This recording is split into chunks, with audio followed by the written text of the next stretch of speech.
Assalamualaikum warahmatullahi wabarakatuh. Waalaikumsalam warahmatullahi wabarakatuh. Alhamdulillahirabbil alamin wassalatu wassalamu ala asyrafil anbiya wal mursalin nabiyina Muhammadin wa alihi wa sahbihi wa man tabi'ahum bi ihsanin ila yaumiddin. Asyhadu an la ilaha illallah wahdahu la syarikalah wa asyhadu anna Muhammadan abduhu wa rasuluh. Qala Allah ta'ala fi kitabihil karim, ya ayyuhalladzina amanu taqullaha haqqa tuqatih wa la tamutunna illa wa antum muslimun. Amma ba'd. Kita insyaallah akan mengkaji fikih kurban dan makalahnya ada ya. Sudah ada di depan antum. Ini makalahnya diambil dari www.muslim.org.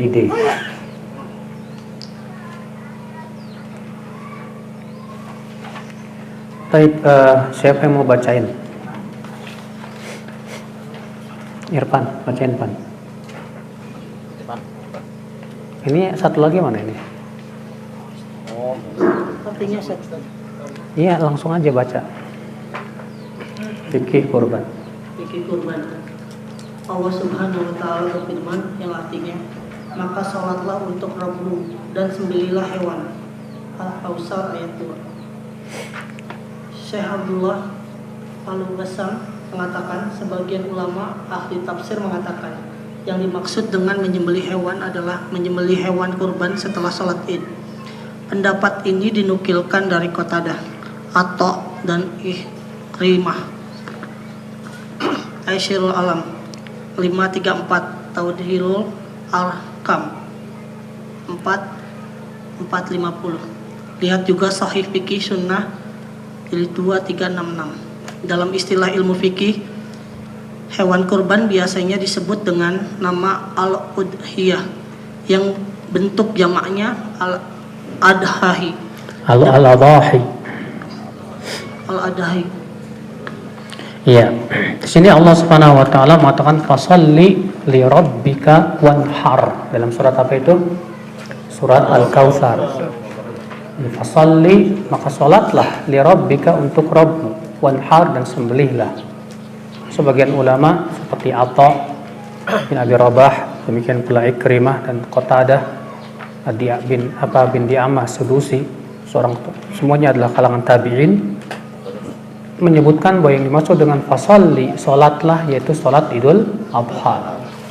Li rabbika wanhar, dan sembelihlah, yaitu sembilan udhiyah. Dan itu dijadikan dalil oleh sebagian ulama akan wajibnya menyembelih hewan kurban. Nanti kita akan jelaskan juga tentang hukum berkurban, apakah wajib atau sunnah. Silakan dilanjutkan.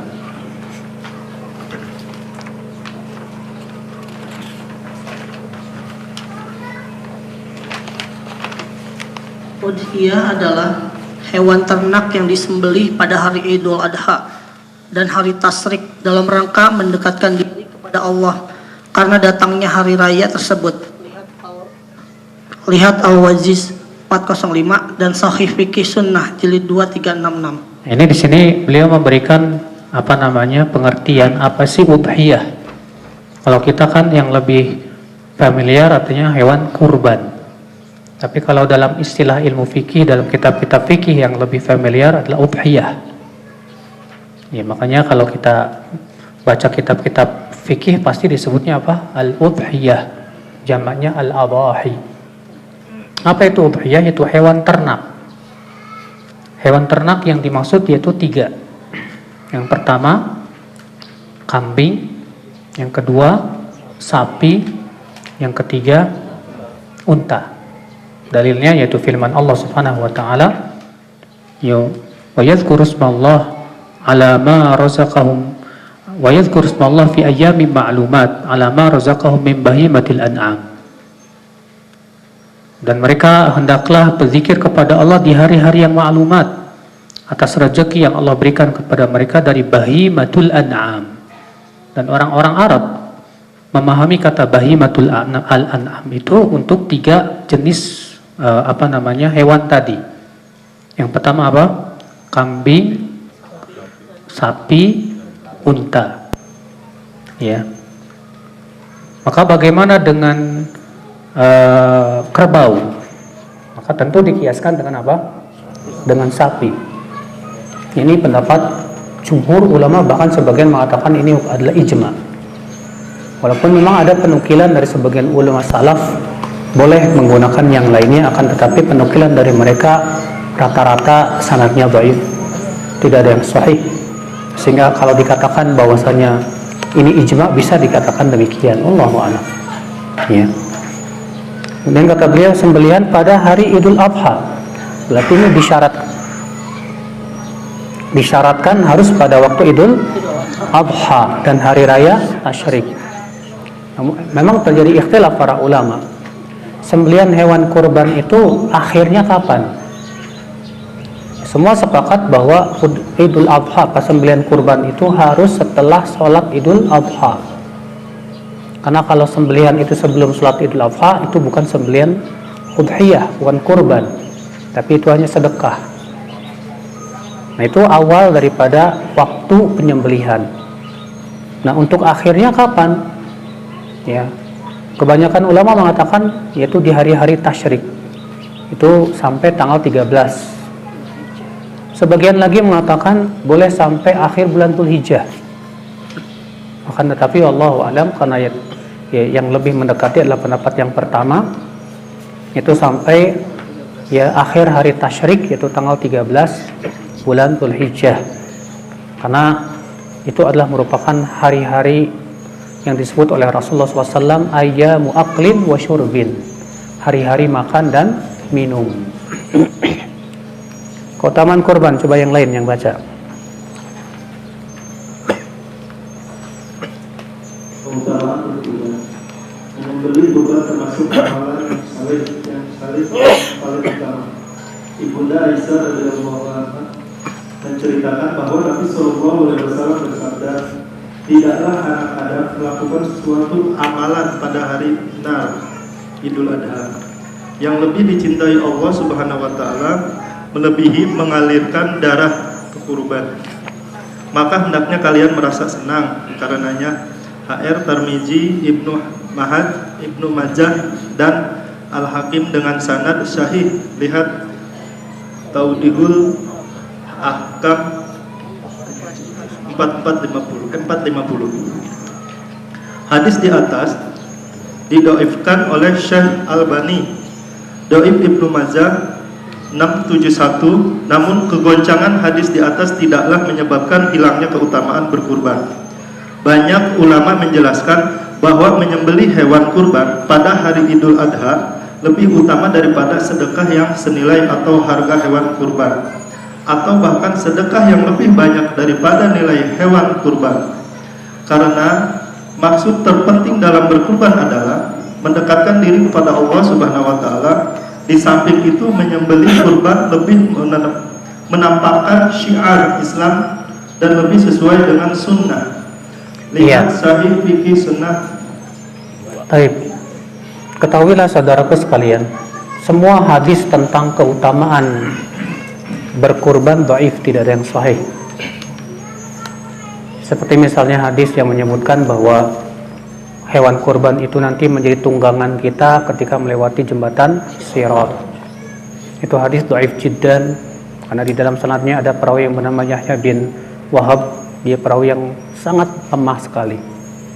Demikian pula disebutkan dalam hadis bahwa setiap bulu-bulunya hewan kurban tersebut itu akan mengangkat derajat dan menggugurkan dosa. Itu pun juga riwayat yang lemah padanya. Oleh karena Ibnu Arabi mengatakan bahwa semua hadis yang menyebutkan tentang keutamaan kurban itu adalah dhaif. Namun bukan berarti semuanya dhaif artinya tidak ada keutamaannya. Kenapa? Karena pertama, ini syiar Islam yang sangat besar. Dan ibadah menyembelih hewan kurban ini besar sekali. Allah Ta'ala berfirman, "Qul inna salati wa nusuki wa mahyaya wa mamati lillahi rabbil alamin." Allah juga berfirman, "La yanalallahu luhumuha wa la dima'uha." Tidak akan sampai kepada Allah dagingnya, tidak pula darahnya. Wa inna yang sampai kepada Allah itu ketakwaan kita kepada Allah Subhanahu wa taala. Makanya akan Islam kita ketika berkurban dan menyembelih hewan kurban itu pahalanya besar di sisi Allah Subhanahu wa taala, lebih besar daripada bersedekah dengan hewan kambing. Misalnya kalau kita sedekah buat anak yatim, atau sedekah buat fakir miskin, atau sedekah, maka kita katakan itu sedekah. Sedangkan menyembelih hewan kurban syiar Islam yang luar biasa besar, maka dari itu jauh lebih utama. Allahu a'lam. Fadhal. Hukum kurban. Dalam hal ini para ulama terbagi dalam dua pendapat. Yang pertama, wajib bagi orang yang berkelapangan. Ulama yang berpendapat demikian adalah Rabi'ah, guru Imam Malik, Al-Auza'i, Abu Hanifah, Imam Ahmad. Dalam salah satu pendapatnya Lais bin Sa'ad, serta sebagian ulama pengikut Imam Malik, Syekhul Islam Ibnu Taimiyah dan Syekh Ibnu Utsaimin rahimahullah. Syekh Ibnu Utsaimin mengatakan pendapat yang menyatakan wajib itu tampak lebih kuat daripada pendapat yang menyatakan tidak wajib. Akan tetapi hal itu hanya diwajibkan bagi yang mampu. Di Syarhul Mufti jilid 3 408. Di antara dalilnya adalah hadis Abu Hurairah yang menyatakan bahwa Rasulullah SAW bersabda, barang siapa yang berkelapangan harta namun tidak mau berkurban, maka jangan sekali-sekali mendekati tempat sholat kami. Hadis riwayat Ibnu Majah 3123, Al-Hakim 7672 dan dihasankan oleh Syekh Albani. Ini pendapat pertama tentang hukum kurban. Itu pendapatnya hukumnya apa? Wajib bagi yang mampu. Ya. Dalilnya yang paling kuat yang disebutkan yang pertama tadi ayat fasalli li rabbika wanhar, karena bentuknya perintah, sedangkan perintah hukumnya apa? Wajib. Dalil yang kedua hadis Ibnu Majah tadi, namun diikhtilafkan oleh para ulama apakah hadis ini marfu atau mauquf dari perkataan sahabat Nabi SAW, itu dari perkataan Abu Hurairah. Kebanyakan ulama hadis merajihkan bahwa itu mauquf, dan itu pendapat Imam At-Tirmidzi, demikian pula Imam Ahmad, Imam Bukhari dan yang lainnya. Mereka menyatakan bahwasanya hadis ini menunjuk apa yang rajih, yang mahfuz, bahwa hadis itu mauquf dari perkataan Abu Hurairah. Sedangkan Syekh Albani memandang bahwa yang mauquf maupun yang marfu dua-duanya hasan. Sehingga Syekh Albani merajihkan hadis ini hasan secara marfu. Ya, wallahu a'lam. Namun ya, perkataan siapa yang punya kelapangan harta tapi tidak mau berkurban, jangan sekali-kali mendekati tempat sholat kami. Kata mereka yang mengatakan tidak wajib, hadis ini tidak sharih menunjukkan hukumnya wajib. Hadis ini hanya sebagai ancaman bagi mereka yang apa? Tidak berkurban. Contoh misalnya, siapa yang makan dari tumbuhan ini, yaitu bawang, janganlah ia mendekati tempat sholat kami. Apakah berarti memakan bawang tidak boleh? Jawabnya boleh. Ya, tapi itu hukumnya sebatas makruh. Maka dari itu ini adalah merupakan pendapat yang pertama. Dalil yang lain dari pendapat yang pertama apa? Bahwa ini syiar Islam yang sangat besar. Tidak mungkin syiar Islam yang besar itu hukumnya sebatas sunnah. Akan tetapi kata mereka syiar Islam itu pasti hukumnya wajib. Baik, silakan lanjut pendapat kedua. Masih iman? Pendapat kedua menyatakan sunnah muakkad ditekankan, dan ini adalah pendapat mayoritas ulama yaitu Malik, Syafi'i, Ahmad, Ibnu Hazm dan lain-lain. Ibnu Hazm dan lain-lain. Ulama yang mengambil pendapat ini berdalil dengan riwayat dari Abu Mas'ud Al-Ansari radhiyallahu anhu. Beliau mengatakan, sesungguhnya aku sedang tidak akan berkurban, padahal aku adalah orang yang berkelapangan. Itu kulakukan karena aku khawatir kalau tetanggaku mengira kurban itu adalah wajib bagiku. Hadis riwayat ini perkataan Abu Mas'ud ya, bukan Rasulullah SAW ya. Hadis Abdur Razzaq dan Baihaqi dengan sanad sahih. Demikian pula dikatakan oleh Abu Sariha, aku melihat Abu Bakar dan Umar sementara mereka berdua tidak berkurban. Hadis riwayat Abdur Razzaq sementara mereka dan Baihaqi sanadnya sahih. Ibnu Hazm berkata, Tidak ada riwayat sahih dari seorang sahabat pun yang menyatakan kurban itu wajib. Lihat Sahih Fikih Sunnah jilid 2 367 sampai 368, Taudihul Ahkam jilid 4 454. Dalil-dalil di atas merupakan dalil pokok yang digunakan masing-masing pendapat. Jika dijabarkan semuanya menunjukkan masing-masing pendapat sama kuat. Sebagian ulama memberikan jalan keluar dari perselisihan dengan menasihatkan selayaknya bagi mereka yang mampu tidak meninggalkan berkurban, karena dengan berkurban akan lebih menenangkan hati dan melepaskan tanggungan. Wallahu a'lam. Tafsir Adwaul Bayan 1120. Yakinlah bagi mereka yang berkurban, Allah akan segera memberikan ganti biaya kurban yang dia keluarkan. Karena setiap pagi Allah mengutus 2 malaikat, yang satu berdoa, ya Allah berikanlah ganti bagi orang yang berinfak, dan yang kedua berdoa, ya Allah berikanlah kehancuran bagi orang yang menahan hartanya. Iya, ini pendapat jumhur ulama yang mengatakan bahwa hukumnya sunnah muakkadah. Iya.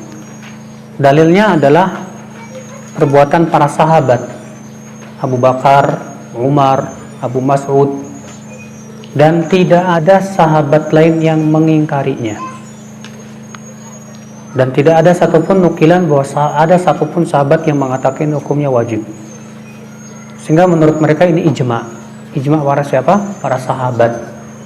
Dan ini sangat kuat pendapat mereka tersebut. Ya. Walaupun mereka yang mengatakan wajib membantah, menjawab dalil jumhur, apa kata mereka? Kata mereka bahwa ya ini ijma yang bersifat masih dugaan. Bukan sesuatu yang sifatnya apa? Pasti. Ijma yang sifatnya masih dugaan tidak bisa mengalahkan dalil yang menunjukkan akan hukumnya apa? Wajib. Itu jawaban Syekhul Islam Taimiyah rahimahullah. Makanya Syekhul Islam tegas mengatakan bahwa udhiyah itu hukumnya apa? Wajib. Namun yang jelas ya akhi, apakah itu baik ataupun wajib atau sunnah muakkadah, tetaplah mereka yang punya kemampuan hendaknya berkurban. Karena insya Allah mereka yang punya kelebihan, apa susahnya untuk berkurban? Toh pahalanya besar di sisi Allah Subhanahu wa taala. Iya. Allahu a'lam. Nah. Fadhal, lanjut. Hewan yang boleh digunakan untuk kurban. Hewan kurban hanya boleh dari kalangan bahimatul an'am, hewan ternak tertentu, yaitu onta, sapi dan atau kambing, dan tidak boleh selain itu. Bahkan sekelompok ulama menukilkan adanya ijma atau kesepakatan bahwasanya kurban tidak sah kecuali dengan hewan-hewan tersebut. Lihat Sahih Fikih Sunnah jilid 2 369 dan Al-Wajiz 406. Dalilnya adalah firman Allah yang artinya, dan bagi setiap umat kami berikan tuntunan berkurban agar kalian mengingat nama Allah atas rezeki yang dilimpahkan kepada kalian berupa hewan-hewan ternak atau bahimatul an'am. Quran surat Al-Hajj 34. Syekh Ibnu Utsaimin mengatakan, bahkan jika seandainya ada orang yang berkurban dengan jenis hewan lain yang lebih mahal daripada jenis ternak tersebut, maka kurbannya tidak sah. Andaikan dia lebih memilih untuk berkurban seekor kuda seharga 10.000 real, sedangkan seekor kambing harganya hanya 300 real, maka kurbannya dengan kuda itu tidak sah. Syahrul Mumti' jilid 3 409. Iya, ini tadi sudah kita sebutkan bahwa hewan kurban itu hanya 3 saja. Ya, yaitu unta, kambing dan sapi. Iya. Maka tidak sah misalnya antum saya mau korban pakai jerapah, ya. Walaupun harganya mahal nggak sah. Atau antum mau korban pakai ayam 1000 ekor misalnya. Maka ini jelas nggak sah. Ya. Allahu a'lam. Nah, fadhal baca. Seekor kambing untuk satu keluarga. Seekor kambing cukup untuk korban satu keluarga, dan pahalanya mencakup seluruh anggota keluarga meskipun jumlahnya banyak atau bahkan sudah meninggal dunia. Sebagaimana hadis Abu Ayyub radhiyallahu anhu yang mengatakan, pada masa Rasulullah Shallallahu alaihi wasallam seseorang atau suami menyembelih seekor kambing sebagai korban bagi dirinya dan keluarganya. Hadis riwayat Tirmizi dan beliau menilainya sahih. Lihat Minhajul Muslim 264 dan 266. Oleh karena itu, tidak selayaknya seseorang mengkhususkan kurban untuk salah satu anggota keluarganya tertentu. Misalnya kambing 1 untuk anak si A, kambing 2 untuk anak si B. Karunia dan kemurahan Allah sangat luas, maka tidak perlu dibatasi. Bahkan Nabi Shallallahu Alaihi Wasallam berkorban untuk seluruh dirinya dan seluruh umatnya. Suatu ketika beliau hendak menyembelih kambing kurban. Sebelum menyembelih beliau mengatakan, "Ya Allah, ini kurban dariku dan dari umatku yang tidak berkorban." Hadis riwayat Abu Daud 2810 dan Al-Hakim 4229 dan disahihkan Syekh Al-Albani dalam Al-Irwa 4349. Berdasarkan hadis ini, Syekh Ali bin Hasab Al-Halabi mengatakan, kaum muslimin yang tidak mampu berkorban mendapatkan pahala sebagaimana orang berkorban dari umat Nabi Shallallahu Alaihi Wasallam. Adapun yang dimaksud, kambing hanya boleh untuk 1 orang, sapi untuk 7 orang, dan onta 10 orang adalah biaya pengadaannya. Biaya pengadaan kambing hanya boleh dari 1 orang. Biaya pengadaan sapi hanya boleh dari maksimal 7 orang dan seterusnya. Namun seandainya ada orang yang hendak membantu sohibul kurban yang kekurangan biaya untuk membeli hewan, maka diperbolehkan dan tidak mempengaruhi status kurbannya. Dan status bantuan di sini adalah hadiah bagi sohibul kurban. Apakah harus izin terlebih dahulu kepada pemilik hewan? Jawabnya adalah tidak harus, karena dalam transaksi hadiah tidak dipersyaratkan memberitahukan kepada orang yang diberi sedekah. Iya. Jadi ingat ya, 1 ekor kambing itu bisa untuk 1 keluarga, walaupun banyak jumlahnya. Makanya Nabi Shallallahu Alaihi Wasallam ketika menyembelih hewan mengatakan, Allahumma taqabbal minni Muhammad wa ali Muhammad. Ya Allah, terimalah ini dariku dan dari keluarga Muhammad. Iya. Bahkan boleh kita niatkan untuk siapa yang kita mau. Iya. Maka Nabi Shallallahu Alaihi Wasallam menyembelih 2 ekor kambing. Yang 1 beliau niatkan untuk beliau dan keluarganya. Yang 1 beliau niatkan untuk beliau dan untuk umatnya yang belum berkurban, yang tidak mampu untuk berkurban. Dan ini juga dijadikan dalil oleh jumhur bahwasanya kurban hukumnya tidak wajib. Kenapa? Karena Nabi sudah meniatkan untuk bagi mereka yang tidak berkurban dari umatnya. Akhul Islam azani Allah wa iyyakum. Nah, dari itulah tidak perlu seperti yang di masyarakat, misalnya tahun ini buat suami, tahun ini lagi buat istri, tahun lagi buat anak pertama. Ini tidak perlu sebetulnya. Cukup seorang suami yang membeli 1 ekor kambing, kemudian dia niatkan untuk apa? Kalau ya, kemudian bolehkah urunan untuk membeli 1 ekor kambing? Nggak boleh. Urunan untuk beli sapi boleh, tapi batasannya 7 orang. Nah, setiap 7 orang meniatkan untuk keluarganya boleh? Boleh. Ya. Maka kalau misalnya di sekolahan ada anak 200 orang, kemudian gurunya ayo iuran beli kambing atau beli sapi, maka kita katakan tidak sah. Kenapa? Kebanyakan. Karena batasannya berapa? Iya. Makanya kalau satu sekolah ya nggak sah, nggak benar, karena kecuali kalau sekolahannya muridnya ada 7 orang doang, ya nggak masalah gitu. Tapi kalau satu sekolah muridnya ada 200 orang, kemudian iuran beli 1 sapi ada 2 sapi, maka ini jatuhnya sedekah bukan kurban. Nah, silakan. Ketentuan untuk sapi dan onta. Seekor sapi dijadikan kurban untuk 7 orang, sedangkan seekor onta untuk 10 orang. Dari Ibnu Abbas radhiyallahu anhu, beliau mengatakan, dahulu kami pernah bersafar bersama Rasulullah SAW. Lalu tibalah hari raya Idul Adha, maka kami pun berserikat 10 orang untuk kurban seekor onta, sedangkan untuk seekor sapi kami berserikat sebanyak 7 orang. Sahih Sunan Ibnu Majah 2536, Al-Wajid halaman 406. Dalam masalah pahala, ketentuan kurban sapi sama dengan ketentuan kurban kambing. Artinya, urunan 7 orang untuk kurban seekor sapi, pahalanya mencakup seluruh anggota keluarga dari 7 orang yang ikut urunan. Iya, perhatikan hadis yang tadi ya. Ibnu Abbas radhiyallahu anhu berkata, dahulu kami pernah bersafar bersama siapa? Rasulullah SAW. Lalu tibalah hari raya Idul Adha. Maka kami pun berserikat 10 orang untuk kurban seekor unta. Sedangkan untuk seekor sapi kami berserikat berapa? Perhatikan ya. Mereka berkurbannya di mana? Saat safar. Mereka tidak menyerahkan kepada keluarganya yang ada di kota Madinah. Nanti kalau udhiyah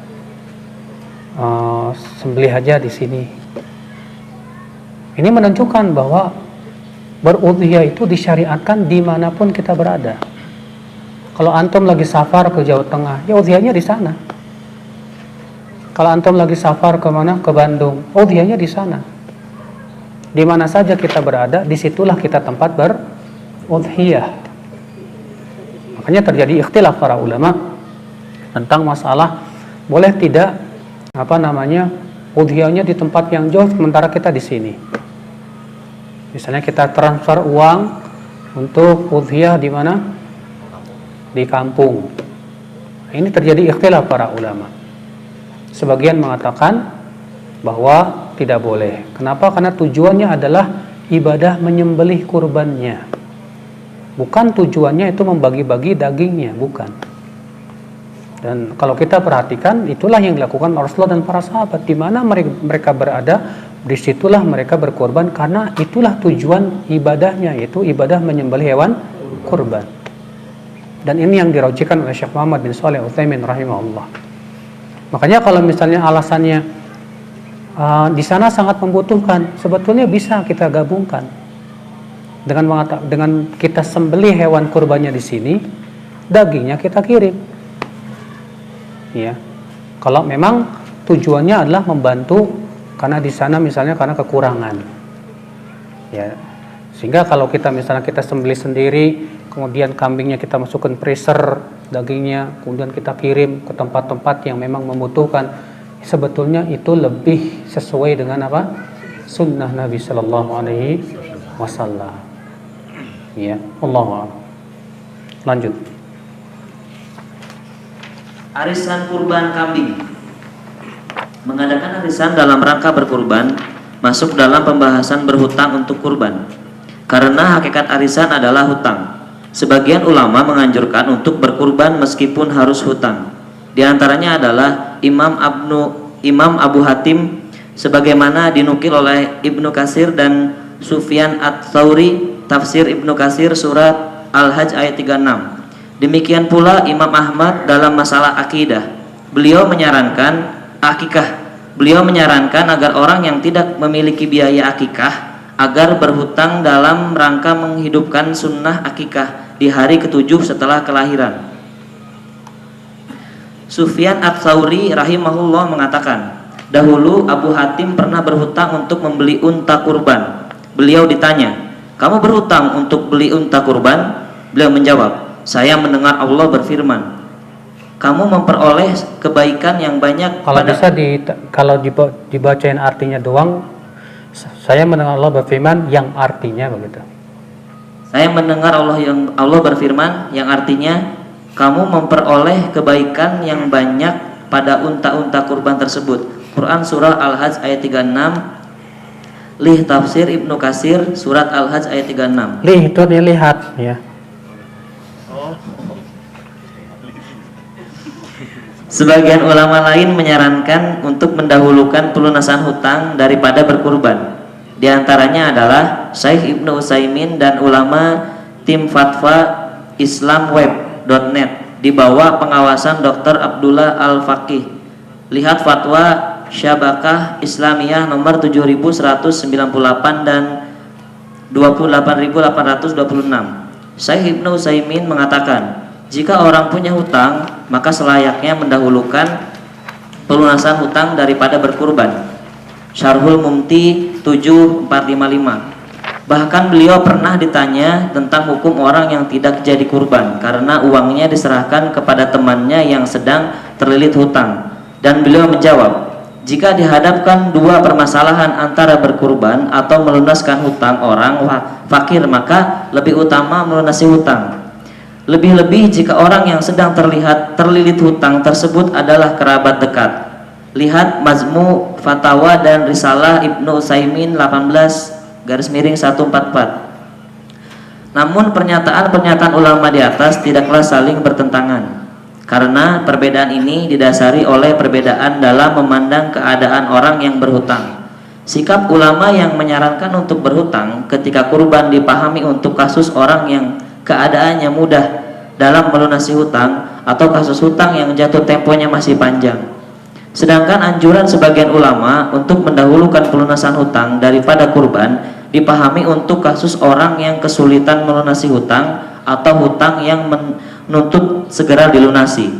Dengan demikian, jika arisan kurban kita golongkan sebagai hutang yang jatuh temponya panjang atau hutang yang mudah dilunasi, maka berkurban dengan arisan adalah salah satu hal yang baik. Wallahu a'lam. Iya, betul. Ya. Jadi kalau gara-gara berkurban akhirnya kita kelilit hutang, nggak bisa bayar, ini bahaya. Soalnya hutang itu akan diminta terus sampai hari kiamat. Akhirnya apa? Di hari kiamat tekor kita. Iya. Maka dari itu boleh berhutang itu bagi mereka yang memang memiliki kemampuan untuk membayar hutang. Misalnya belum gajian nih, nanti pas gajian saya bayar. Maka hal seperti itu tidak mengapa. Ya, Allahu a'lam. Silakan dilanjutkan. Kurban kerbau. Para ulama menyamakan kerbau dengan sapi dalam hal berbagai hukum dan keduanya disikapi sebagai satu jenis. Mausu'ah fikih Kuwaitiyah 2/2975. Ada beberapa ulama yang secara tegas membolehkan berkurban dengan kerbau. Dari kalangan Syafi'iyah, lihat Hasyiyah Al-Bazirami, maupun dari Hanafiyah, lihat Al-Innayah Syarh Hidayah 14/192 dan Fathul Qadir 22/106. Mereka menganggap keduanya satu jenis. Syekh Ibnu Al-Utsaimin pernah ditanya tentang hukum kurban dengan kerbau. Pertanyaan: kerbau dan sapi memiliki perbedaan dalam banyak sifat, sebagaimana kambing dengan domba. Namun Allah Subhanahu wa Ta'ala telah merinci penyebutan kambing dengan domba, tetapi tidak merinci menyebutkan kerbau dengan sapi, sebagaimana disebutkan dalam surat Al-An'am ayat 143. Apakah boleh berkurban dengan kerbau? Beliau menjawab, jika hakikat kerbau termasuk sapi, maka kerbau sebagaimana sapi. Namun jika tidak, maka jenis hewan yang telah disebut dalam Al-Quran adalah jenis hewan yang dikenal orang Arab. Sedangkan kerbau tidak termasuk hewan yang dikenal oleh orang Arab. Liqa Babil Maftuh 200/27. Jika pertanyaan Syekh Pernyataan. Jika pernyataan Syekh Ibnu Utsaimin kita bahwa pada penjelasan ulama di atas, maka bisa disimpulkan bahwa kurban kerbau hukumnya sah karena kerbau sejenis sapi. Wallahu a'lam. Kerbau terbaca beliau.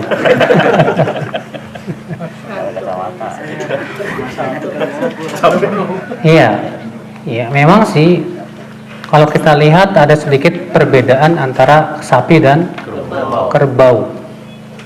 Ya. Akan tetapi kalau kita melihat dari jenisnya, spesiesnya, hampir tidak ada bedanya antara kerbau dengan apa? Sapi. Makanya yang rajih wallahu alam, kerbau dan sapi dalam hal ini satu jenis dan boleh dikeluarkan. Ya, Allahu a'lam. Silakan lanjut. Urunan kurban satu sekolahan. Terdapat satu tradisi di lembaga pendidikan di daerah kita. Ketika Idul Adha tiba, sebagian sekolahan menjalankan kegiatan latihan kurban bagi siswa. Masing-masing siswa dibebani iuran sejumlah uang tertentu. Hasilnya digunakan untuk membeli kambing dan sembelih di hari-hari kurban. Apakah ini bisa dinilai sebagai ibadah kurban? Perlu dipahami bahwa kurban adalah satu ibadah dalam Islam yang memiliki aturan tertentu, sebagaimana yang digariskan oleh syariat. Keluar dari aturan ini, maka tidak bisa dinilai sebagai ibadah kurban, alias kurbannya tidak sah. Di antara aturan tersebut adalah masalah pembiayaan. Sebagaimana dipahami di muka, biaya pengadaan untuk seekor kambing hanya boleh diambil dari satu orang. Oleh karena itu, kasus tradisi kurban seperti atas tidak dapat dinilai sebagai kurban. Iya, sudah kita sebutkan tadi ya. Karena kambing pembiayanya hanya untuk satu orang. Sapi berapa? 7 orang. Unta ya sebagian mengatakan 10 orang, walaupun hadis tentang 10 itu ikhtilaf para ulama akan keabsahannya. Nah, lanjut. Berkurban atas nama orang yang sudah meninggal. Berkurban untuk orang yang telah meninggal dunia dapat dirinci menjadi 3 bentuk. Yang pertama, orang yang meninggal bukan sebagai sasaran kurban utama, namun statusnya mengikuti kurban keluarganya yang masih hidup. Misalnya, seorang berkurban untuk dirinya dan keluarganya sementara ada di antara keluarganya yang telah meninggal. Berkurban jenis ini dibolehkan dan pahala kurbannya meliputi dirinya dan keluarganya meskipun ada yang sudah meninggal. Bentuk yang kedua, berkurban khusus untuk orang yang telah meninggal tanpa ada wasiat dari mayit. Sebagian ulama mazhab Hambali menganggap ini sebagai satu hal yang baik dan pahalanya bisa sampai kepada mayit, sebagaimana sedekah atas nama mayit. Lihat fatwa Majelis Ulama Saudi nomor 1474 dan 1765. Namun sebagian ulama bersikap keras dan menilai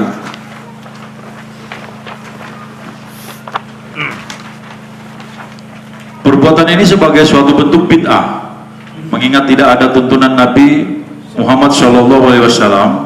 Tidak ada riwayat bahwasanya beliau berkurban atas nama Khadijah, Hamzah atau kerabat beliau lainnya yang mendahului beliau Shallallahu Alaihi Wasallam. Bentuk yang ketiga, berkurban khusus untuk orang yang meninggal karena mayit pernah mewasiatkan agar keluarganya berkurban untuknya jika dia meninggal. Berkurban untuk mayit untuk kasus ini diperbolehkan jika dalam rangka menunaikan wasiat si mayit. Dinukil dari catatan kaki Sahrul Mumti yang diambil dari Risalah Udhiyah Syekh Ibnu Utsaimin nomor 51. Iya, jadi berkorban untuk mayit itu ada 3 keadaan. Keadaan yang pertama boleh, ya, yaitu kalau diumumkan bagi yang hidup maupun yang sudah meninggal. Misalnya antum menyembelih dengan mengatakan saya berkorban ini untuk saya dan untuk keluargaku yang masih hidup maupun yang sudah meninggal. Ini boleh. Yang kedua, mengkhususkan. Misalnya antum beli hewan kurban, niatkan khusus untuk bapak antum yang sudah meninggal. Padahal bapak antum tidak ada wasiat. Nah, ini khilaf para ulama. Sebagian mengatakan boleh, ya. Sebagian mengatakan tidak boleh. Tidak pernah Nabi SAW mengkhususkan berkorban untuk apa? Ya. Yang lebih aman, lebih baik sih kita yang bentuk pertama aja. Itu yang lebih aman. Karena dengan bentuk yang pertama masuk juga semuanya. Ya. Adapun yang ketiga, karena ini sudah wasiat dari mayat, sedangkan melaksanakan wasiat itu hukumnya harus, ya. Allahu a'lam. Silakan baca itu yang belakang tuh yang ngantuk-ngantuk. Silakan di belakang dulu. Baru maju ke depan. Umur hewan kurban untuk unta dan sapi. Jabir meriwayatkan Rasulullah SAW bersabda, "Janganlah kalian menyembelih hewan kurban kecuali musinnah, kecuali apabila itu menyulitkan bagi kalian, maka kalian boleh menyembelih domba jaza'ah. Muttafaq alaih. Musinnah adalah hewan ternak yang sudah dewasa dengan rincian sebagai berikut. Hewan onta umur minimal 5 tahun, sapi umur minimal 2 tahun, kambing Jawa umur minimal 1 tahun, domba atau kambing gembel umur minimal 6 bulan atau domba jaza'ah. Lihat Sahih Fiqih Sunnah jilid 2 halaman 371 372, Syarhul Mumti jilid 3 halaman 410, Tawdihul Ahkam jilid 4 halaman 461. Iya. Jadi ini ya disebutkan bahwa Nabi SAW la tadbahu illa musinnah. Jangan kalian menyembelih kecuali musinnah. Ya. Kecuali kalau itu sulit dan ternyata adanya jad'ah minadh dha'n boleh. Namun hadis ini seingat saya diriwayatkan Muslim saja ya, tidak diriwayatkan Imam Bukhari. Ya. Nah, musinnah ini yang seperti apa? Kalau unta 5 tahun masuk ke 6 tahun. Sapi yang sudah sempurna 2 tahun masuk tahun yang ke-3. Kambing Jawa itu maiz. Tahu kan kambing Jawa? Mbe. Hah? Apa? Biasa Iya. Kalau di Indonesia ada kambing kacang, ada kambing apa lagi? Iya. Ini yang sudah sempurna 1 tahun masuk tahun ke-2. Yang keempat itu domba. Iya. Kalau kambing apa sih yang etawa atau etawa? Itu masuknya kemana? Ke maiz. Kambing Jawa. Iya. Nah, ini kambing, domba, nggak tahu disebut kenapa disebut gembel ya. Iya. Silakan, dilanjut. Cacat hewan kurban. Cacat hewan kurban dibagi menjadi 3. Cacat yang menyebabkan tidak sah untuk berkurban ada 4. Pertama, buta sebelah dan jelas sekali kebutaannya. Jika butanya belum jelas, orang yang melihatnya menilai belum buta. Meskipun pada hakikatnya kambing tersebut satu matanya tidak berfungsi, maka boleh dikurbankan. Demikian pula hewan yang rabun senja. Ulama mazhab Syafi'iyah menegaskan hewan yang rabun boleh digunakan untuk kurban karena bukan termasuk hewan yang buta sebelah matanya. Kedua, sakit dan tampak sehat, sakit dan tampak sekali sakitnya. Yang ketiga, pincang dan tampak jelas pincangnya, artinya pincang dan tidak bisa berjalan normal. Akan tetapi jika baru kelihatan pincang namun bisa berjalan dengan baik, maka boleh dijadikan hewan kurban. Yang keempat, sangat tua sampai-sampai tidak punya sumsum tulang. Ini maksudnya sangat kurus. Sangat kurus. Ya, al-kasirah allati la tunqi, dalam satu riwayat al-hazilah, yang kurus. Ya tinggal tulang sama kentut doang misalnya. Silakan. Dan jika ada hewan yang cacatnya lebih parah dari 4 jenis cacat di atas, maka lebih tidak boleh untuk digunakan berkurban. Lihat Syahih Fiqih Sunnah.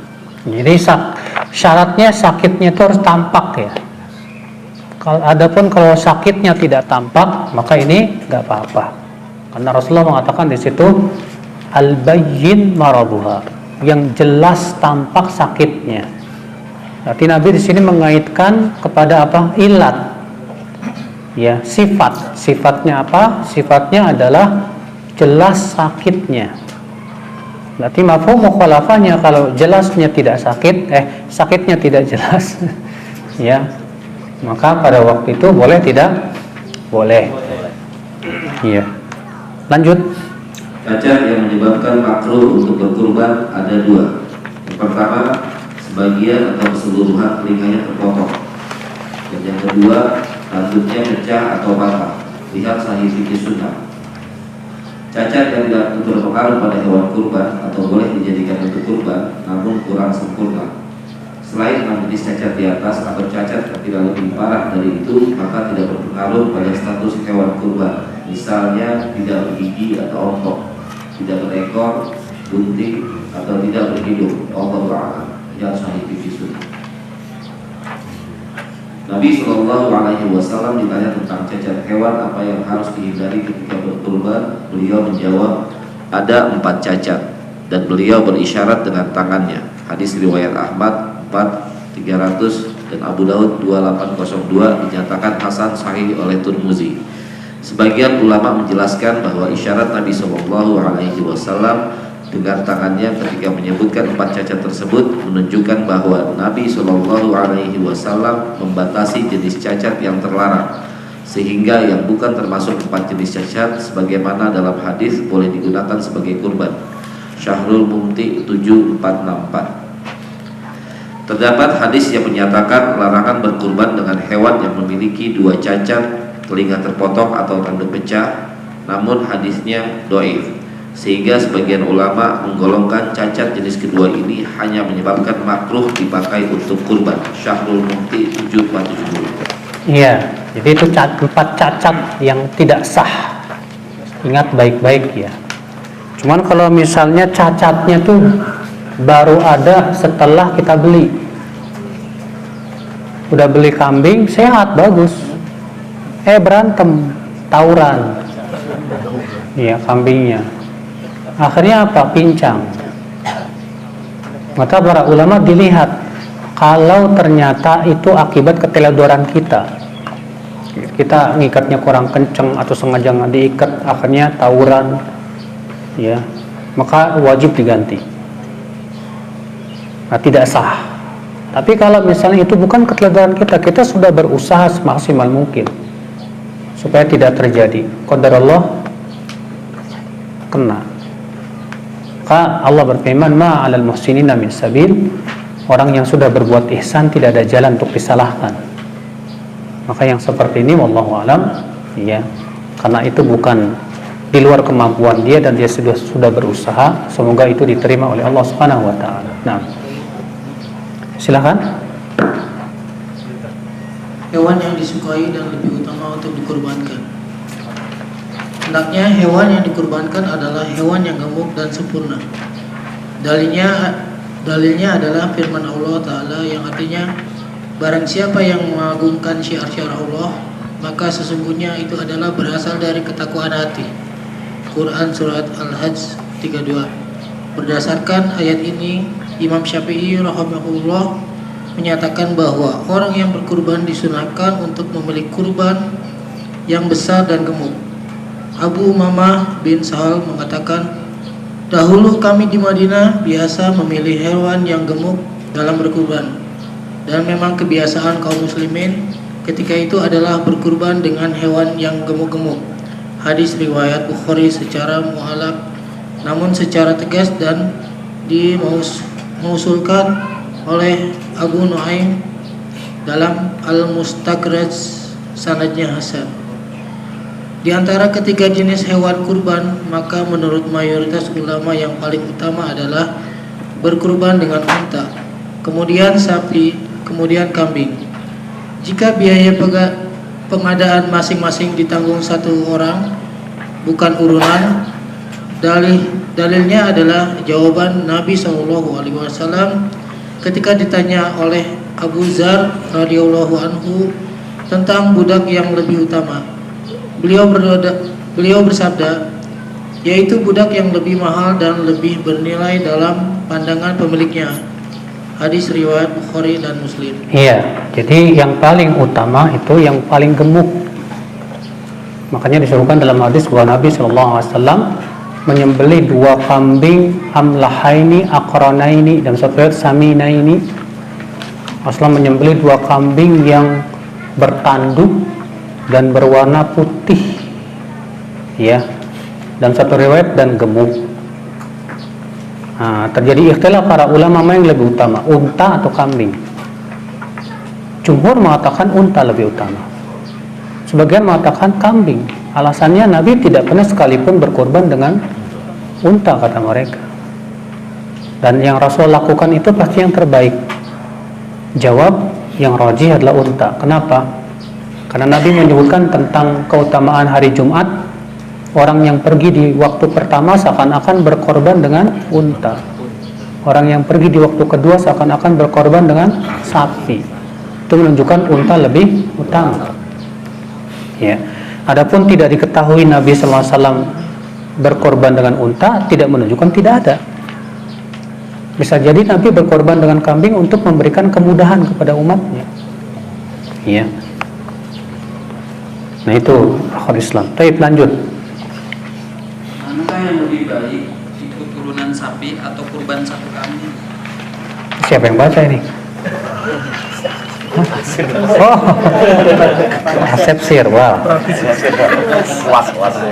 Bagian ulama menjelaskan kurban satu kambing lebih baik daripada ikut turunan sapi atau onta, karena 7 kambing manfaatnya lebih banyak daripada seekor sapi. Lihat Sahih Fikih Sunnah jilid 2 nomor 375. Fatwa Lajnah Daimah nomor 1149 dan Syahrul Mumti 7458. Di samping itu terdapat alasan lain, diantaranya 1. Kurban yang sering dilakukan Nabi Shallallahu Alaihi Wasallam adalah utuh 1 ekor, baik kambing, sapi maupun onta, bukan 1/7 atau 1/10 onta. Yang kedua, kegiatan menyembelihnya lebih jika hadis yang menyebutkan keutamaan kurban di atas statusnya sahih. Hal ini juga sesuai dengan apa yang dinyatakan oleh penulis kitab Al-Muhadzab Al-Fairuz Abadi Asy-Syafi'i. Lihat Al-Muhadzab 174. Yang ketiga, terdapat sebagian ulama yang melarang urunan dalam berkurban. Di antaranya adalah Mufti Negeri Saudi Syekh Muhammad bin Ibrahim. Lihat Fatwa Lajnah 11 strip 453. Namun pelarangan ini didasari dengan kias atau analogi yang bertolak belakang dengan dalil sunnah, sehingga jelas salahnya. Iya, jadi yang lebih utama mana, kambing atau urunan? Jawabnya mana yang lebih mahal itu yang paling utama. Kalau misalnya beli kambing kacang, 1 orang cuman berapa? 1 juta. Antum urunan beli sapi 1 orang 2 juta, maka jelas yang 2 juta lebih utama di sisi Allah daripada cuma 1 juta. Ya. Kalau dikatakan 1 kambing lebih bermanfaat, kita katakan kalau untuk orang Indonesia sapi lebih bermanfaat. Karena banyak orang Indonesia nggak suka kambing. Iya nggak, Pak? Antum suka kambing nggak? Anak suka. Maka dari itu ya, saya lebih merojikan pendapat dilihat, tergantung mana yang lebih mahal. Semakin mahal, pahalanya lebih besar di sisi Allah Subhanahu wa taala. Wallahu a'lam. Baik, lanjutkan. Apakah harus jana? Tidak ada ketentuan jenis kelamin hewan kurban. Boleh jantan atau betina. Dari Ummu Kulzin radhiyallahu anhu. Rasulullah SAW bersabda, akikah untuk anak laki-laki 2 kambing dan untuk perempuan 1 kambing. Tidak ada masalah jantan atau betina. Hadis riwayat Ahmad 72900 dan An-Nasai 4218 dan disahihkan Syekh Albani. Berdasarkan hadis Al-Badi Asy-Syafi'i mengatakan, jika boleh menggunakan hewan betina ketika akikah, berdasarkan hadis ini menunjukkan bahwa hal ini juga boleh untuk berkurban. Al-Muhadzab 1 strip 74. Namun umumnya hewan jantan itu lebih baik dan lebih mahal dibandingkan hewan betina. Oleh karena itu tidak harus hewan jantan, namun diutamakan jantan. Iya. Iya. Jadi itu yang paling utama adalah. Tapi kalau misalnya ada yang jenis betina lebih mahal daripada sebagian jantan, maka yang lebih utama tentu yang paling mahal. Iya. Baik. Silakan baca lagi. Larangan bagi yang hendak berkurban. Orang yang hendak berkurban dilarang memotong kuku dan memotong rambutnya, yaitu orang yang hendak berkurban hewan kurbannya. Dari Ummu Salamah, dari Nabi. Itu orang yang hendak kurban, bukannya dibaca apa? Itu orang yang hendak kurban, bukan hewan kurbannya. Iya, karena sebagian orang ada yang mengatakan yang dimaksud nggak boleh gunting kuku sama rambut itu maksudnya hewan kurbannya. Kalau orangnya nggak apa-apa, ini pendapat yang batil. Iya, iya silakan. Dari Ummu Salamah, dari Nabi Shallallahu Alaihi Wasallam, beliau bersabda, apabila engkau telah memasuki 10 hari pertama bulan Zulhijjah, sedangkan diantaranya kalian ingin berkurban, maka janganlah dia menyentuh sedikit pun bagian dari rambut dan kulitnya. Hadis riwayat Muslim. Larangan tersebut berlaku untuk cara apapun dan untuk bagian manapun, mencakup larangan mencukur gundul atau sebagian saja, atau sekedar mencabutinya, baik rambut itu tumbuh di kepala, kumis, sekitar kemaluan maupun di sekitar ketiak. Lihat Sahih Fikih Sunnah jilid 2 376. Iya, jadi kalau ada kulit yang mau copot, tidak boleh dicabut. Kadang ada kulit yang mau copot gitu kan, ya kering gitu, tidak boleh dibiarkan. Kenapa? Karena disebutkan hadis itu Nabi melarang menyentuh sedikit pun dari bagian rambut dan kulitnya. Ya, perhatikan baik-baik itu. Demikian pula kukunya. Atau kalau misalnya ada giginya yang ungget, udah goyang, nggak boleh cabut. Kecuali kalau memang sangat menyakiti, sangat sakit dan terpaksa, ya silahkan, tidak masalah. Ya. Bagaimana kalau misalnya ada bulu alisnya mengganggu mata kita, gak enak banget, ya nggak masalah kalau hal seperti itu mengganggu. Silakan lanjut. Apakah larangan ini hanya berlaku untuk kepala keluarga ataukah berlaku juga untuk anggota keluarga sahibul kurban? Jawab, larangan ini hanya berlaku untuk kepala keluarga atau sahibul kurban dan tidak berlaku bagi anggota keluarganya karena dua alasan. Yang pertama, di lahir hadis menunjukkan bahwa larangan ini hanya berlaku untuk yang mau berkurban.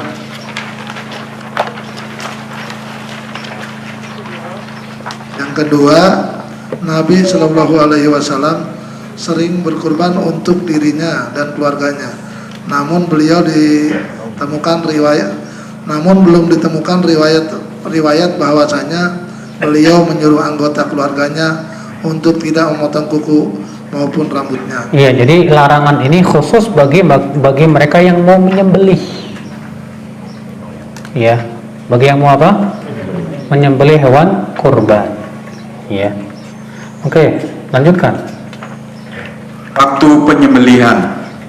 Waktu penyembelihan kurban adalah pada hari Idul Adha dan 3 hari sesudahnya, yaitu hari Tasyrik. Rasulullah Shallallahu Alaihi Wasallam bersabda, setiap hari Tasyrik adalah hari untuk menyembelih kurban. Hadis riwayat Ahmad dan Baihaqi. Tidak ada perbedaan waktu siang ataupun malam. Baik siang maupun malam sama-sama diperbolehkan. Namun menurut Syekh Al-Utsaimin, melakukan penyembelihan di waktu siang itu lebih baik. Tata cara kurban menurut Nabi halaman 33. Para ulama sepakat bahwa penyembelihan kurban tidak boleh dilakukan sebelum terbit fajar di hari Idul Adha. Nabi Shallallahu Alaihi Wasallam bersabda, barang siapa yang menyembelih sebelum sholat Id, maka sesungguhnya dia menyembelih untuk dirinya sendiri, bukan kurban. Dan barang siapa menyembelih sesudah sholat itu, maka kurbannya sempurna dan dia telah menepati sunahnya kaum muslimin. Hadis riwayat Bukhari dan Muslim. Lihat Sahih Fikih Sunnah 2377. Ya, jadi penyembelihan hewan kurban dimulai kapan? Setelah sholat Idul Adha. Diakhiri? 3 hari. Ya, 3 hari tasyrik itu sampai tanggal 13 bulan Dzulhijjah diperbolehkan. Nah, dilanjut. Tempat penyembelihan. Tempat yang diusahakan untuk menyembelih adalah Jangan tanah cepat-cepat. Jangan cepat-cepat Mas bacanya. Tempat yang disunahkan untuk menyembelih adalah tanah lapangan tempat sholat id diselenggarakan. Jadi ya sunnahnya di mana? Nah, di tengah lapang yang dilaksanakan padanya sholat id. Itu sunnahnya, dan sunnah ini hilang di zaman sekarang. Apalagi sholatnya udah nggak di lapangan. Ya, jadi yang sunnahnya sebetulnya di tanah lapang tempat sholat id. Disitulah tempat menyembelih hewan kurban. Terus, terutama bagi imam atau penguasa atau tokoh masyarakat, dianjurkan untuk menyembelih kurbannya di lapangan dalam rangka memberitahukan kepada kaum muslimin bahwa kurban sudah boleh dilakukan dan mengajari tata cara kurban yang baik. Ibnu Umar mengatakan, dahulu Rasulullah Shallallahu Alaihi Wasallam biasa menyembelih kambing dan onta kurban di lapangan tempat sholat. jangan begini Mas, begini nih. Hadis riwayat Bukhari 5552. Dan dibolehkan untuk menyembelih kurban di tempat manapun yang disukai, baik di rumah sendiri ataupun di tempat lain. Dan Sahih Fikih Sunnah 2378. Kalau di rumah boleh nggak apa-apa. Tapi kalau kita ingin lebih sesuai dengan sunnah, itu di lapangan tempat sholat Idul Adha. Lanjut. Penyembelihan kurban. Disunahkan bagi sohibul kurban untuk menyembelih hewan kurbannya sendiri, namun boleh diwakilkan kepada orang lain. Syekh Ali bin Hasan mengatakan, saya tidak mengetahui adanya perbedaan pendapat di kalangan ulama dalam masalah ini. Hal ini berdasarkan hadis Ali bin Abi Thalib rahimahullahu anhu radhiyallahu anhu. Ini kayaknya udah pada capek nih, salah baca. Hal ini berdasarkan hadis Ali bin Abi Thalib radhiyallahu anhu di dalam Sahih Muslim yang menceritakan bahwa pada saat kurban Rasulullah SAW pernah menyembelih beberapa onta kurbannya dengan tangan beliau sendiri. Kemudian sisanya diserahkan kepada Ali bin Abi Thalib untuk disembelih. Lihat Ahkamul Hidain. Iya, berarti yang paling utama yang menyembelih siapa? Diri sendiri yang berkorban. Tapi kalau sebagian misalnya takut, terkadang ada yang takut, boleh diwakilkan. Tapi syaratnya dia harus muslim dan sholat 5 waktu. Ya. Walaupun yang tidak sholat sama sekali, yang rajih tidak boleh. Ya, maka dari itu boleh diwakilkan, dan si wakilnya nanti akan menyebut ini dari fulan bin fulan. Ya, dan ahli baitnya misalnya begitu. Baik, lanjut. Tata cara penyembelihan. Sebaiknya pemilik kurban menyembelih hewan kurbannya sendiri. Apabila pemilik kurban tidak bisa menyembelih sendiri, maka sebaiknya dia ikut datang menyaksikan penyembelihannya. Iya, jadi kalau nggak bisa kurban juga hendaknya menyaksikan, melihat. Nah, kalau kurbannya tempat lain, gimana akan menyaksikan? Ya, sehingga kita kehilangan banyak keutamaan. Nah, hendaknya memakai alat yang tajam untuk menyembelih. Hewan yang disembelih dibaringkan di atas lambung kirinya dan dihadapkan ke kiblat. Kemudian pisau diletakkan kuat-kuat supaya cepat putus. Ketika akan menyembelih, disyariatkan membaca Bismillah ya Allahu Akbar ketika menyembelih. Untuk bacaan Bismillah tidak perlu ditambahi Ar-Rahman dan Ar-Rahim. Hukumnya wajib menurut Imam Abu Hanifah, Imam Malik dan Imam Ahmad. Sedangkan menurut Imam Syafi'i hukumnya sunnah. Adapun bacaan takbir Allahu Akbar, para ulama sepakat kalau hukum membaca takbir ketika menyembelih ini adalah sunnah dan bukan wajib. Kemudian diikuti bacaan hada minka walaka. Hadis riwayat Abu Daud 2795 atau hada minka walaka anni au an fulan.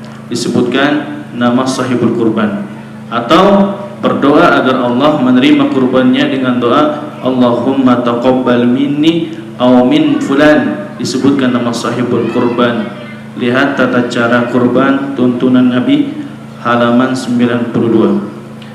Catatan, tidak terdapat doa khusus yang panjang bagi sahibul kurban ketika hendak menyembelih. Allahu a'lam. Iya, perhatikan itu ya. Jadi ya, kita tata cara penyembelihannya adalah dengan apa? Dibaringkan hewan kurban itu di atas lambung kirinya dan menghadap kemana? Ke kiblat. Ya. Kemudian dalam satu riwayat Muslim, Rasulullah SAW menginjak bagian bawah lehernya dengan tangan kaki kanan. Diinjak bagian apa? Bagian bawah leher si kambing tersebut dengan kaki kanan. Ya, kemudian disembelih dengan membaca bismillah, dan pendapat jumhur wajib membaca bismillah, itu yang paling kuat. Adapun Allahu Akbar hukumnya apa? Sunnah. Kemudian bisa ditambahkan dengan hadza minka walaka atau hadza anni wa an ahli baiti, an hadza an fulan wa an ahli baiti. Ini kalau mewakilkan ya, atau diwakilkan. Nah, silakan lanjut. Bolehkah mengucapkan salawat ketika menyembelih? Tidak boleh mengucapkan salawat ketika hendak menyembelih karena ada dua alasan. Tidak terdapat dalil bahwa Nabi SAW mengucapkan salawat ketika menyembelih, sementara beribadah tanpa ada perbuatan bid'ah. Iya. Jadi tidak ada satupun riwayat Nabi ketika menyembelih itu baca salawat. Ya, bukan berarti kita melarang orang salawat gitu loh. Karena salawat dianjurkan, tapi untuk mengkhususkan salawat ketika menyembelih hewan kurban ini butuh dalil. Iya. Lanjut. Bisa jadi orang akan menjadikan nama Nabi Muhammad SAW sebagai wasilah ketika kurban, atau bahkan bisa jadi seseorang membayangkan Nabi SAW ketika menyembelih sehingga sembelihannya tidak murni atau Allah untuk Allah. Lihat Syarhul Mukti 7/492. Iya. Jadi ini ya. Lanjut, pemanfaatan hasil sembelihan. Pemanfaatan hasil sembelihan. Bagi pemilik hewan kurban diperbolehkan memanfaatkan daging kurbannya melalui pertama, dimakan sendiri dan keluarganya. Bahkan sebagian ulama menyatakan sahibul kurban wajib makan bagian hewan kurbannya, termasuk dalam hal ini adalah berkurban karena nazar menurut pendapat yang benar. Ya, karena Allah mengatakan liyakulu minha, hendaklah mereka makan darinya. Dan ini perintah, sedangkan perintah kata mereka hukumnya apa? Wajib. Namun yang rajih itu perintah menunjukkan hukumnya sunnah saja, tidak sampai wajib. Nah, terus. 2. Disedekahkan kepada orang yang membutuhkan. Yang ketiga, dihadiahkan kepada orang yang kaya. Yang keempat, disimpan untuk bahan makanan di lain hari. Namun penyimpanan ini hanya dibolehkan jika tidak terjadi musim paceklik atau krisis makanan. Dari Salamah bin Al-Aqwa, dia berkata, Rasulullah SAW bersabda, barang siapa di antara kalian yang berkurban, maka jangan sampai dia menjumpai subuh hari ketiga sesudah Id, sedangkan dagingnya masih tersisa walaupun sedikit. Ketika datang tahun berikutnya, maka para sahabat mengatakan, wahai Rasulullah, apakah kami harus melakukan sebagaimana tahun lalu? Maka beliau menjawab, adapun sekarang makanlah sebagian, sebagian lagi berikan kepada orang lain, dan sebagian lagi simpanlah. Pada tahun lalu, masyarakat sedang mengalami kesulitan makanan. sehingga aku berkeinginan supaya kalian membantu mereka dalam hal itu. Hadis riwayat Bukhari dan Muslim. Menurut mayoritas ulama, perintah yang terdapat dalam hadis ini menunjukkan hukum sunnah, bukan wajib. Lihat Sahih Fikih Sunnah 2/378. Oleh sebab itu, boleh mensedekahkan semua hasil sembelihan kurban, sebagaimana diperbolehkan untuk tidak menghadiahkannya kepada orang kaya sama sekali kepada orang lain, artinya hanya untuk sohibul kurban dan sedekah pada orang miskin. Iya, ya. Jadi larangan Nabi untuk menyimpan lebih dari 3 hari itu karena waktu itu musim apa? Paceklik. Setelah musim paceklik hilang, baru diizinkan oleh Nabi Shallallahu Alaihi Wasallam. Iya. Baik, lanjut. Bolehkah memberikan daging kurban kepada orang kafir? Ulama mazhab Malikiyah berpendapat makruhnya memberikan daging kurban kepada orang kafir. Sebagaimana kata Imam Malik, diberikan kepada selain mereka orang kafir lebih aku sukai. Sedangkan Syafi'iyah berpendapat haramnya memberikan daging kurban kepada orang kafir untuk kurban yang wajib, misalnya kurban najar, dan makruh untuk kurban yang sunnah. Lihat Fatwa Sabaqah Islamiyah nomor 29843. Al-Bajuri Asy-Syafi'i mengatakan dalam Al-Majmu' Syahrul Muhajjab disebutkan boleh memberikan sebagian kurban sunnah kepada kafir zimmi yang fakir. Tapi ketentuan ini tidak berlaku untuk kurban yang wajib. Hasyiah Al-Bajuri 2/310.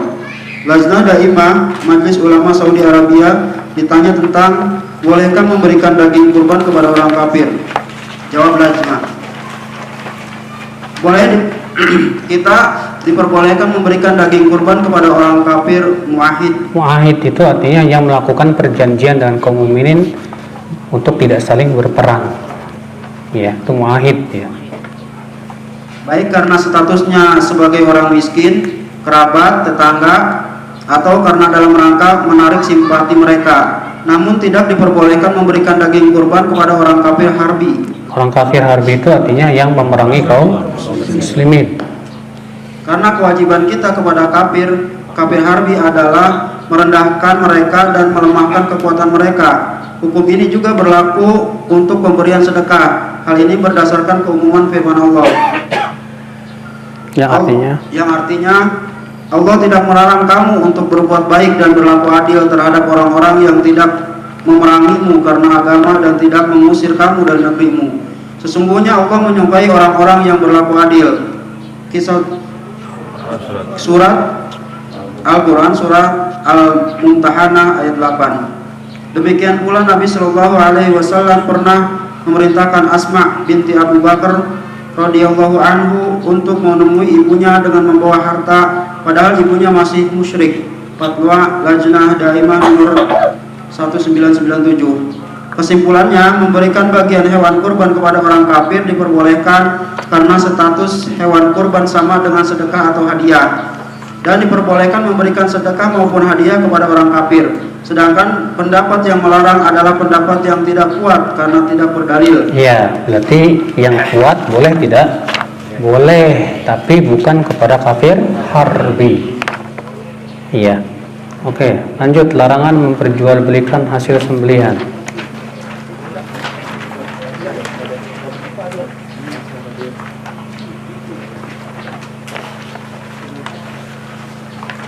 Larangan memperjualbelikan hasil sembelihan.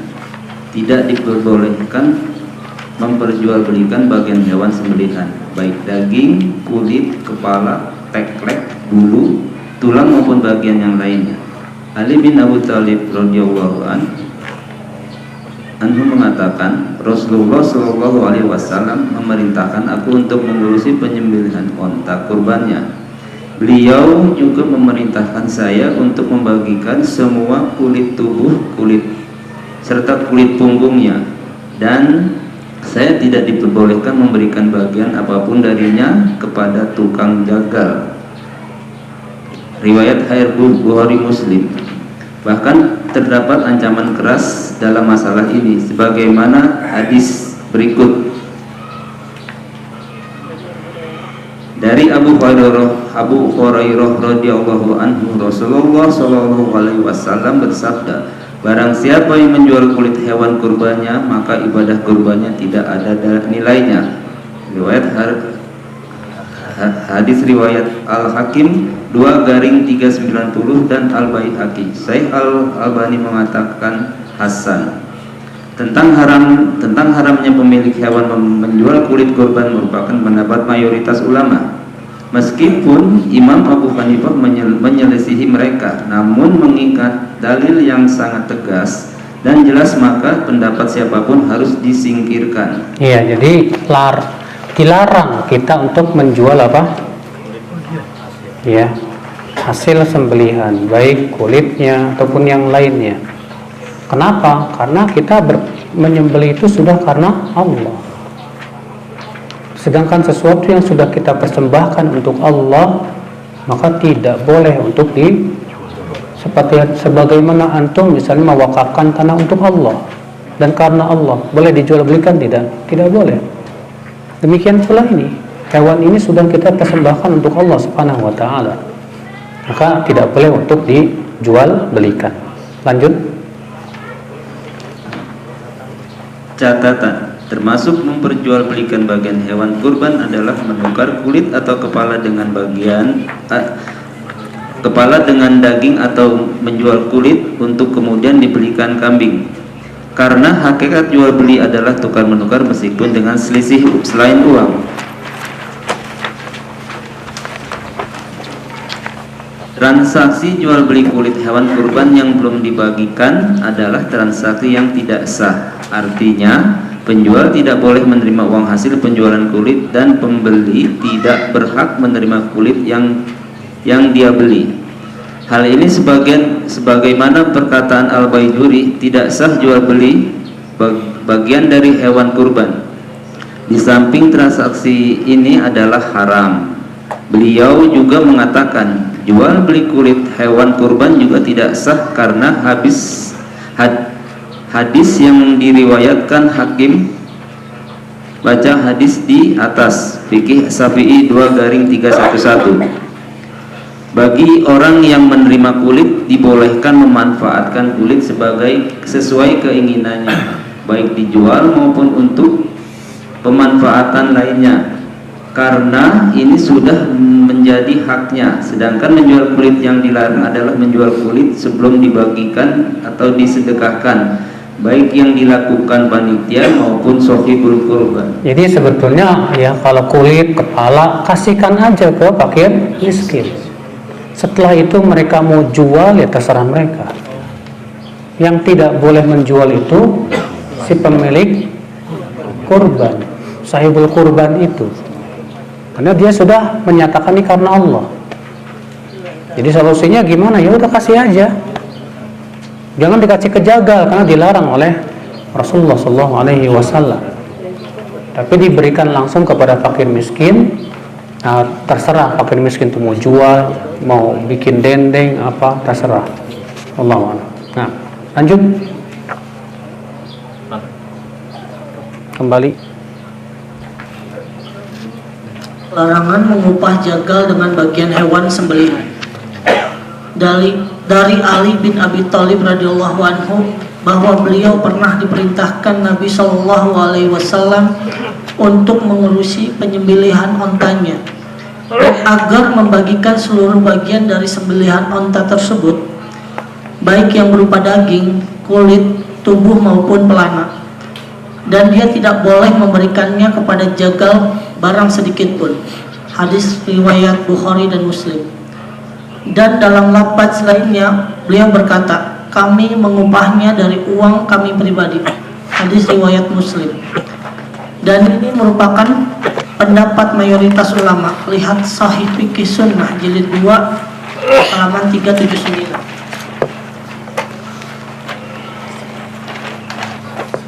Syekh Abdullah Al-Baskam mengatakan, tukang jagal tidak boleh diberikan daging atau kulitnya sebagai bentuk upah atas pekerjaannya.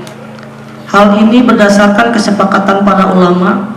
Yang diperbolehkan adalah memberikannya sebagai bentuk hadiah jika dia termasuk orang kaya, atau sebagai sedekah jika ternyata dia adalah miskin. Tauhidul Ahkam jilid 4 halaman 462. Pernyataan berikut semakna dengan pernyataan Ibnu Qasim yang mengatakan haram menjadikan bagian hewan kurban sebagai upah bagi jagal. Perkataan beliau ini dikomentari oleh Al-Baijuri karena hal ini mengupah jagal semakna dengan jual beli. Namun jika jagal diberi bagian dari kurban dengan status sedekah bukan upah, maka tidak haram. Sahihah Al-Baijuri Asy-Syafi'i. Hasyiyah Al-Baijuri Asy-Syafi'i jilid 2 311. Adapun bagian orang yang memperoleh hadiah atau sedekah daging kurban diperbolehkan memanfaatkannya sedekahnya sekehendaknya, bisa dimakan, dijual atau lainnya. Akan tetapi tidak diperkenankan menjualnya kembali kepada orang yang memberi hadiah atau sedekah kepadanya. Iya, jadi untuk jagal boleh kalau kita kasih sebagai hadiah, bukan sebagai upah. Iya. Innamal a'malu binniyat. Baik, lanjut. Menyembelih satu kambing untuk makan-makan panitia atau panitia dapat jatah khusus. Status panitia maupun jagal dalam mengurus hewan kurban adalah sebagai wakil dari sohibul kurban dan bukan amil. Karena statusnya hanya sebagai wakil, maka panitia kurban tidak diperkenankan mengambil sebagian dari hewan kurban sebagai ganti dari jasa dalam mengurusi hewan kurban. Untuk lebih memudahkan bisa diperhatikan ilustrasi kasus berikut. Adi ingin menerima uang Adi ingin mengirim uang sebesar 1 juta kepada Budi. Karena tidak bisa ketemu langsung, maka Adi mengutus Rudi untuk mengantarkan uang tersebut kepada Budi. Karena harus ada biaya transport dan biaya lain, maka Adi memberikan sejumlah uang kepada Rudi. Bolehkah uang ini diberikan dari uang 1 juta yang akan dikirimkan kepada Budi? Semua orang akan menjawab tidak boleh, karena berarti mengurangi uangnya Budi.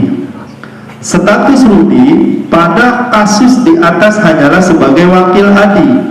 Demikian pula kurban, status panitia hanya sebagai wakil pemilik hewan, sehingga dia tidak boleh mengambil bagian kurban sebagai ganti dari jasanya. Oleh karena itu, jika menyembelih satu kambing untuk makan-makan panitia atau panitia dapat jatah khusus sebagai ganti jasa dari kerja yang dilakukan panitia, maka ini tidak boleh diperbolehkan. Tidak diperbolehkan. Sebagian orang yang menyamakan status panitia kurban sebagaimana status amil dan zakat dalam zakat, bahkan mereka menyebut panitia kurban dengan amil kurban. Akibatnya mereka beranggapan panitia memiliki jatah khusus dari hewan kurban sebagaimana amil zakat memiliki jatah khusus dari zakat, khusus dari harta zakat. Yang benar, amil zakat tidak sama dengan panitia pengurus kurban, karena untuk bisa disebut amil harus memenuhi beberapa persyaratan. Sementara pengurus kurban hanya sebatas wakil dari sahibul kurban, sebagaimana status sahabat Ali radhiyallahu anhu dalam mengurusi kurban Nabi sallallahu alaihi wasallam, dan tidak ada riwayat Ali radhiyallahu anhu mendapat jatah khusus dari kurbannya Nabi Shallallahu Alaihi Wasallam. Iya. Tapi kalau misalnya ya panitia tersebut minta izin kepada apa? Pemilik kambing. Misalnya nih kambing punya Om Gi misalnya. Om Gi, boleh gak kambing antum dagingnya buat panitia? Atau Om Gi, boleh, tapi anak minta jatah anak. Gak apa-apa. Karena wakil itu boleh melakukan kalau seizin apa? Pemiliknya. Kalau pemiliknya mengizinkan nggak apa-apa, silahkan. Itu nggak masalah. Tapi kalau panitia mengambil tanpa izin, diam-diam dengan alasan ini hak amil, ini batil. Berarti dia sudah memakan milik orang lain tanpa hak, dan itu haram, nggak boleh. Ya, ini hendaknya diketahui oleh para panitia kurban ya. Nah, lanjut, Iman. Nasihat dan solusi untuk masalah kulit. Satu penyakit kronis yang menimpa ibadah korban kaum muslimin bangsa kita. Mereka tidak bisa lepas dari fikih praktis menjual kulit atau menggaji jagal dengan kulit. Memang kita akui ini adalah jalan pintas yang paling cepat untuk melepaskan diri dari tanggungan mengurusi kulit. Namun apakah jalan pintas cepat ini menjamin keselamatan? Bertakwalah kepada Allah wahai kaum muslimin. Sesungguhnya ibadah korban telah diatur dengan indah dan rapi oleh sang peletak syariah. Jangan coba-coba untuk keluar dari aturan ini, karena bisa jadi korban kita tidak sah. Berusahalah untuk senantiasa berjalan sesuai syariat, meskipun jalurnya kelihatannya lebih panjang dan sedikit menyibukkan. Jangan pula terkecoh dengan pendapat sebagian orang, baik ulama maupun yang ngaku-ngaku ulama, karena orang yang berhak untuk ditaati secara mutlak hanya satu, yaitu Nabi kita Muhammad SAW. Maka semua pendapat yang bertentangan dengan hadis beliau harus dibuang jauh-jauh. Tidak perlu bingung dan merasa repot. Bukankah Ali bin Abi Thalib radhiyallahu anhu pernah mengurusi korbannya? Ngurusin korbannya Nabi yang jumlahnya 100 ekor onta. Tapi tidak ada dalam catatan sejarah Ali bin Abi Thalib radhiyallahu anhu bingung mengurusi kulit dan kepala. Demikianlah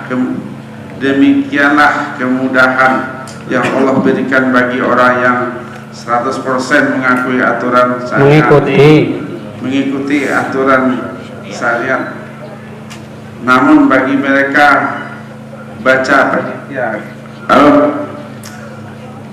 yang masih merasa bingung mengurusin kulit, bisa dilakukan beberapa solusi berikut.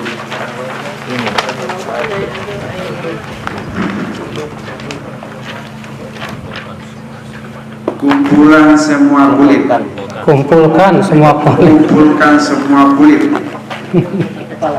kepala dan kaki hewan korban. Tunjuk sejumlah orang miskin sebagai sasaran penerima kulit. Tidak perlu diantar ke rumahnya, tapi cukup hubungi mereka dan sampaikan bahwa panitia siap menjualkan kulit yang sudah menjadi hak mereka. Dengan demikian status panitia dalam hal ini adalah sebagai wakil bagi pemilik kulit untuk menjualkan kulit, bukan wakil dari sahibul korban dalam menjual kulit. serahkan semua atau sebagian kulit kepada yayasan Islam sosial, misalnya panti asuhan atau pondok pesantren. Terdapat fatwa latnah yang membolehkan menyerahkan bagian hewan korban kepada yayasan. Ya, Masya Allah. Demikian ya, jadi ada beberapa solusi masalah kulit hewan dan kepala. Ya, itu dengan cara memberikan kepada fakir miskin. Ya, dan kemudian fakir miskin tersebut mau jual terserah, itu terserah mereka. Mengirim sejumlah uang untuk dibelikan hewan kurban di tempat tujuan di luar daerah pemilik hewan dan disembelih tempat tersebut, atau mengirimkan hewan hidup ke tempat lain untuk disembelih di sana, gimana itu hukumnya? Ini sudah kita bahas tadi ya, tentang ikhtilaf para ulama apakah boleh atau tidak. Namun sudah kita sebutkan tadi, kalau kita lebih sesuai dengan sunnah Nabi SAW, yang lebih baik kita sendiri yang nyembelih. Kemudian kalau memang di tempat kita sudah mencukupi daging kambing, orang-orang sudah dapat, ya kita kirimkan ke tempat yang yang membutuhkan tersebut. Allahu a'lam. Demikian sudah selesai pembahasan kita ya fikih kurban. Alhamdulillah. Barangkali ada yang mau ditanyakan?